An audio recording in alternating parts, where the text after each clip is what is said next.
Bismillahirrahmanirrahim. Alhamdulillah. Wassalatu wassalamu ala Rasulillah wa ala alihi wa sahbihi wa man walah. Amma ba'd. Sahabat-sahabat, ikhwan dan akhwat yang dimuliakan oleh Allah Subhanahu wa taala.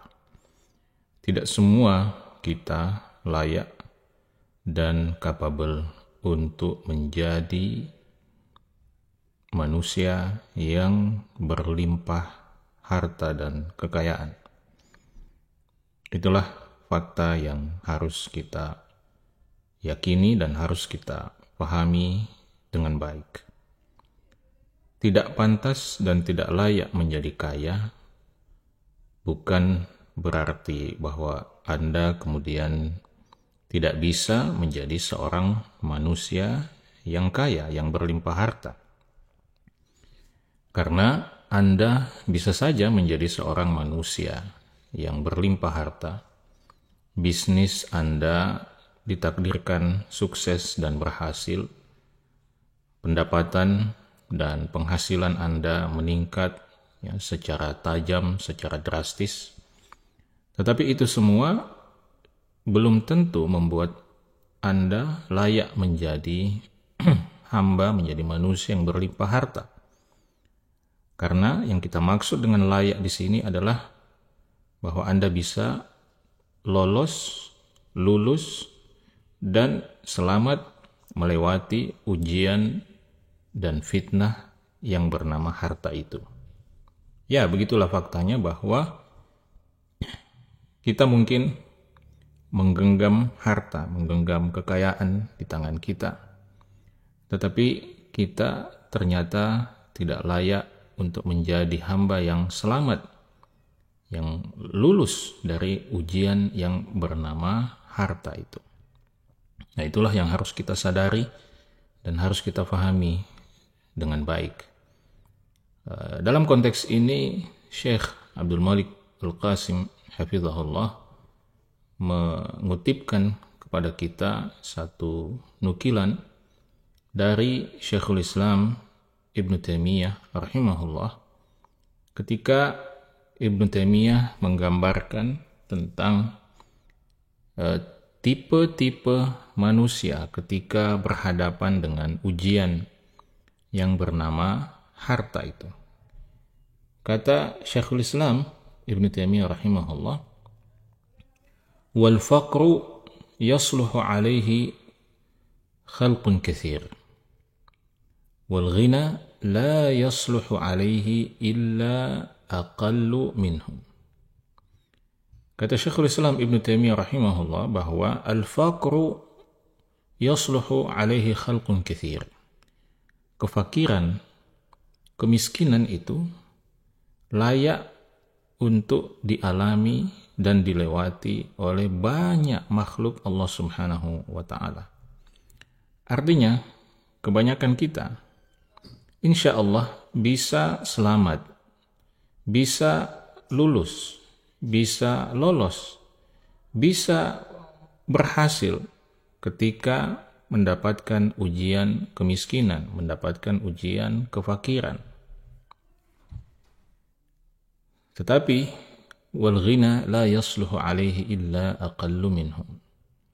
Tetapi ujian kekayaan itu tidak ada yang layak, tidak ada yang berhasil untuk melewatinya kecuali lebih sedikit daripada jumlah manusia yang bisa selamat dan berhasil melewati ujian kemiskinan itu.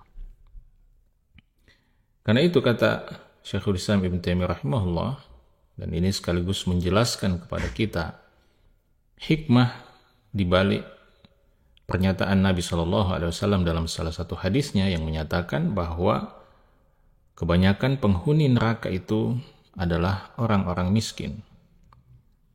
Ya, hikmahnya menurut Syekhul Islam Ibnu Taimiyah rahimahullah adalah ini tadi, bahwa kenapa kebanyakan penghuni surga itu adalah orang-orang miskin? Karena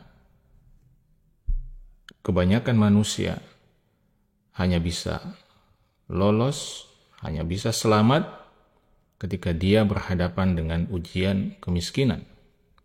Tetapi ketika dia diuji dengan kekayaan, ketika dia diuji dengan keberlimpahan harta, maka sangat sedikit manusia yang bisa selamat dan bisa lolos dari ujian tersebut. Maka Ibnu Taimiyah mengatakan walihadza kana aktsaru man yadkhulul jannata al-masakin. Karena itu kebanyakan orang yang masuk ke dalam surga Allah Subhanahu wa taala itu adalah orang-orang miskin. Orang-orang yang diuji oleh Allah Subhanahu wa taala dengan kemiskinan, bukan orang-orang yang diuji dengan kekayaan dan keberlimpahan harta.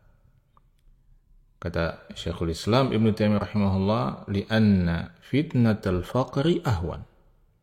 Karena ujian kefakiran, ujian kemiskinan itu relatif lebih ringan dibandingkan dengan ujian kekayaan. Kedua-duanya, baik kemiskinan maupun kekayaan, sama-sama merupakan ujian dari Allah Subhanahu wa taala untuk kita semua. Jadi jangan dianggap bahwa hanya kemiskinan saja yang menjadi ujian dari Allah Subhanahu wa taala untuk kita. Jadi jangan berpikir bahwa kita orang-orang miskin ini sajalah yang diuji oleh Allah Subhanahu wa taala, sementara orang-orang kaya, orang-orang yang diberi limpahan harta oleh Allah Subhanahu wa taala, mereka tidak sedang diuji. Tidak, itu adalah kesimpulan yang keliru. Kita yang ditakdirkan menjalani hidup sebagai orang-orang miskin, sebagai orang-orang yang memiliki keterbatasan harta, kita diuji oleh Allah Subhanahu wa taala. Dan mereka yang ditakdirkan menjadi orang-orang yang berlimpah harta, mereka pun diuji oleh Allah Subhanahu wa taala dengan limpahan harta itu. Dan Syekhul Islam Ibnu Taimiyah mengatakan secara relatif ketika manusia itu menghadapi ujian kemiskinan, ujian keterbatasan, ujian itu relatif lebih mudah untuk ditanggungnya. Ujian itu relatif lebih mudah untuk dilewatinya. Kenapa? Karena dalam situasi sempit, dalam situasi terbatas, kita akan menyadari kelemahan kita sebagai hamba, dan pada saat itu biasanya kita manusia akan lebih dekat dengan Allah Subhanahu wa taala. Maka tentu kita sangat menyayangkan jika sebagian saudara-saudara kita yang hidup dalam kemiskinan, tetapi justru semakin jauh dari Allah Subhanahu wa taala, padahal mereka telah diuji oleh Allah Subhanahu wa taala dengan suatu situasi dan kondisi yang seharusnya membuat mereka bisa lebih dekat dengan Allah Subhanahu wa taala. Tetapi sekali lagi, umumnya kita cenderung lebih mudah untuk mendekatkan diri kepada Allah Subhanahu wa taala ketika kita mendapatkan ujian yang berat, ujian yang menyempitkan hidup kita. Tetapi ketika kita diuji dengan kelapangan, ketika kita diuji dengan keberlimpahan harta, disitulah umumnya manusia akan lupa, akan lalai, akan kehilangan kesadarannya, terseret dalam arus kemudahan, dalam arus kelapangan yang Allah berikan kepada dia. Karena itu tidak banyak manusia yang bisa selamat dari ujian kelapangan, dari ujian kekayaan itu. Meskipun kata Syekhul Islam Ibnu Taimiyah rahimahullah, wa kilahuma yahtaju ila sabri wasyukr. Meskipun kata beliau, kedua-duanya, baik itu ujian kemiskinan maupun ujian kekayaan, kedua-duanya sama-sama membutuhkan kesabaran dan kesyukuran. Jadi bukan hanya orang miskin yang harus bersabar. Sebagaimana bukan hanya orang kaya yang harus bersyukur, tetapi orang miskin juga di samping harus bersabar, juga harus bersyukur. Terutama ketika kemiskinan yang dialami itu hanya terbatas pada kemiskinan materi dan bukan kemiskinan agama, bukan kemiskinan akidah, bukan kemiskinan iman. Jadi seorang hamba yang miskin juga selain bersabar harus bersyukur. Sebagaimana juga sebaliknya, seorang hamba yang berlimpah kekayaan tidak hanya harus bersyukur atas limpahan kekayaan itu, tetapi dia juga harus bersabar. Bersabar untuk menjalani dan melewati ujian Allah Subhanahu wa Ta'ala yang bernama kekayaan itu. Jadi sekali lagi Ibnu Taimiyah mengingatkan kepada kita bahwa baik itu kita diuji dengan kemiskinan maupun dengan kekayaan, pada dasarnya setiap kita berkewajiban untuk bersabar dan bersyukur. Hanya saja kata beliau, lakin lamma kana fis sarra'i al-ladzatu wa fil dharra'i al-alam ushtuhira dzikru asy-syukri fis sarra' was-sabri fil dharra. Tetapi karena kemudahan itu, di dalam kemudahan itu seringkali kita temukan kelezatan, kesenangan, dan kelapangan. Sementara dalam ujian kesulitan kita temukan rasa sakit. Maka kemudian penyebutan syukur itu lebih sering kita dengarkan dalam ujian-ujian kelapangan, dan penyebutan sabar itu lebih sering kita dengarkan atau kita temukan dalam ujian-ujian yang sempit atau ujian-ujian kesulitan. Ya, jadi karena nuansa kelapangan, nuansa kemudahan, nuansa kesenangan itu lebih sering kita temukan dalam ujian-ujian kekayaan, ujian kesenangan, maka disitulah mengapa kemudian syukur menjadi lebih populer, tanpa menafikan adanya kewajiban untuk bersabar saat kita diuji dengan kekayaan atau kemudahan. Ya, sebagaimana unsur rasa sakit, rasa sempit itu lebih populer ketika manusia diuji dengan kemiskinan, sehingga unsur kesabaran lebih populer dalam ujian-ujian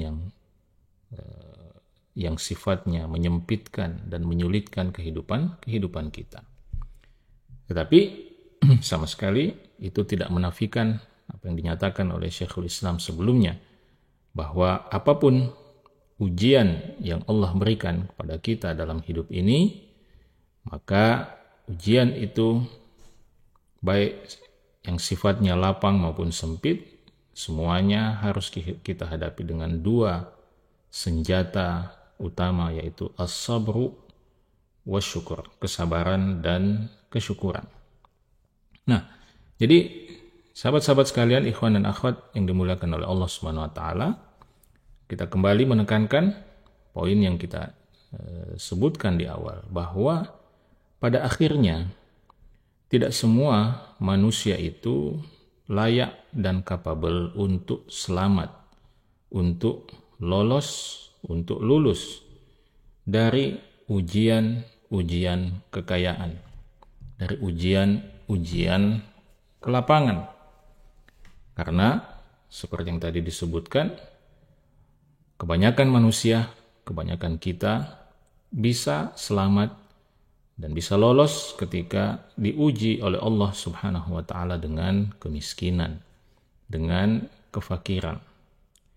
Sementara ketika diuji dengan kekayaan, sangat sedikit yang bisa selamat dari ujian itu. Dan fakta di sekeliling kita bisa mendengar, kita bisa membaca betapa banyak orang yang dahulu, ketika hidupnya masih susah, ketika hidupnya masih sempit, betapa dia hidup ini untuk Allah Subhanahu wa Ta'ala. Betapa hidupnya dia persembahkan sepenuhnya untuk memperjuangkan agama Allah Subhanahu wa Ta'ala. Jika dia seorang dai atau ustadz misalnya, maka pembicaraan-pembicaraannya adalah pembicaraan-pembicaraan tentang bagaimana menegakkan agama Allah Subhanahu wa Ta'ala. Suaranya lantang di atas mimbar, mengingatkan manusia untuk kembali kepada Allah Subhanahu wa Ta'ala. Suaranya lantang menegakkan amar ma'ruf nahi mungkar. Tetapi ketika dia diuji dengan kelapangan dan sedikit demi sedikit dunia mulai merayap masuk dalam kehidupannya, dia sudah mulai menduduki jabatan-jabatan yang menyenangkan. Dia sudah mulai berinteraksi dengan orang-orang yang obsesi dan pikirannya hanya dunia dan dunia. Hanya menegak bagaimana bisa mendapatkan kekuasaan dan seterusnya.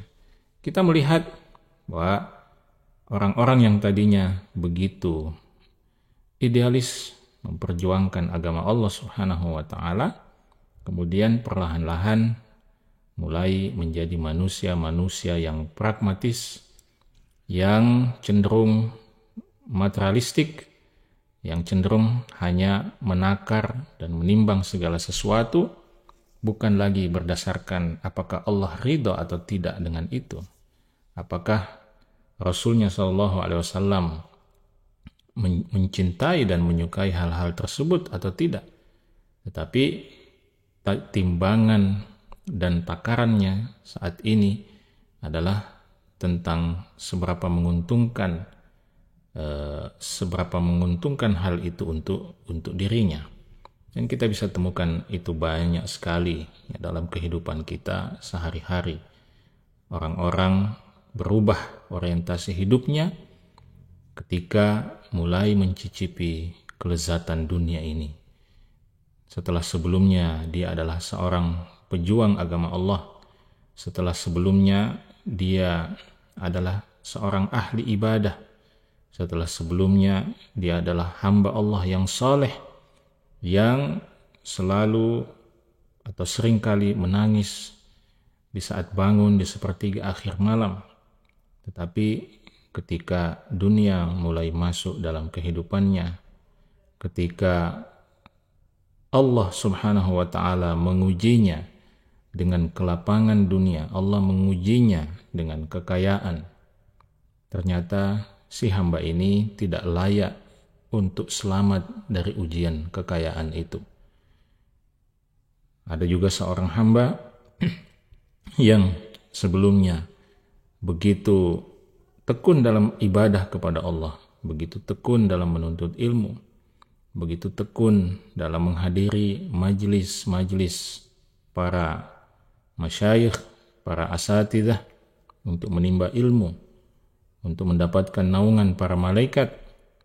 Tetapi ketika dunia perlahan-lahan masuk ke dalam hidupnya, bisnis-bisnisnya mulai berkembang, bisnis-bisnisnya mulai menghasilkan omset yang menggiurkan, berbagai proyek kerjasama mulai ditandatangani, pengembangan bisnis mulai dilakoni, rekan-rekan bisnis semakin luas, semakin banyak, rencana-rencana bisnis pun disusun begitu rupa. Tetapi apa yang terjadi kemudian? Yang terjadi kemudian adalah sang hamba ini perlahan-lahan tapi pasti mulai menjauh dari Allah Subhanahu wa Ta'ala. Dia lebih sibuk dengan ekspansi bisnisnya. Dia lebih sibuk untuk menakar dan menghitung, mengaudit omset bisnisnya. Lalu lupa untuk menyiapkan kehidupan akhiratnya. Meskipun kadang-kadang si hamba ini berkilah bahwa saya berbisnis ini untuk membantu atau mendukung perjuangan agama Allah Subhanahu wa Ta'ala.